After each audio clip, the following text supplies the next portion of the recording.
రైతు సోదరులకి నమస్కారం. ఈరోజు చెన్నారెడ్డిపల్లి గ్రామము మద్దూరు మండలం రావడం జరిగింది. ఇక్కడ కంది పంట అంజన్న కంది పంట వేయడం జరిగింది. ఇంకా పురుగు కోసం మనగ్రోమ సెంటర్ ఆశ్రయించడం జరిగింది. ఆయన ఏ మందు వాడాడు, ఆ వాడిన తర్వాత ఎట్లా ఉంది, ఆయన మాత్రం విందాం ఒకసారి. అన్న, రైతు సోదరులకు నమస్కారము. మా గ్రామం చెన్నారెడ్డిపల్లి. నా పేరు అంజీ. మాది కంది పంట 7 ఎకరాలు వేయడం జరిగింది. ఆ కంది పంటలో పురుగు ఉండడం వల్ల మనగ్రోమర్ సెంటర్కి వెళ్ళడం జరిగింది. అక్కడ వెళ్తేనంటే జితార మందు వాడండి అని ఒకసారి అక్కడ చెప్పడం జరిగింది. నేను జితార మందు వాడిన. ఇప్పుడు జితార వాడిన తర్వాత మరుసటి రోజు వచ్చి మా పొలాన్ని చూస్తేనంటే కొన్ని పురుగులు కింద పడి చనిపోవడం జరిగింది. జితార వాడిన తర్వాత పచ్చ పురుగు, ఉల్లేడ పురుగు, పూతలో ఉండే పురుగు, కాయలో ఉండే పురుగు చనిపోవడం జరిగింది.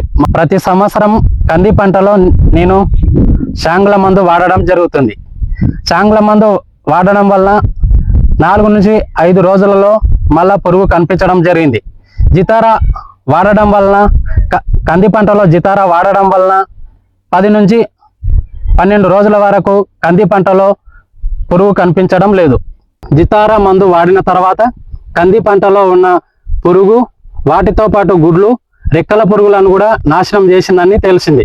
ఈ కంది పంటలో జితార మందు వాడడం వల్ల ఇన్ని లాభాలు ఉన్నాయి కాబట్టి రైతు సోదరులు కూడా ఈ జితార మందు వాడాలని కోరుకుంటున్నాం. జితార కోసం ఈ దగ్గరలో ఉన్న మనగ్రోమ సెంటర్ని సంప్రదించండి. ధన్యవాదాలు.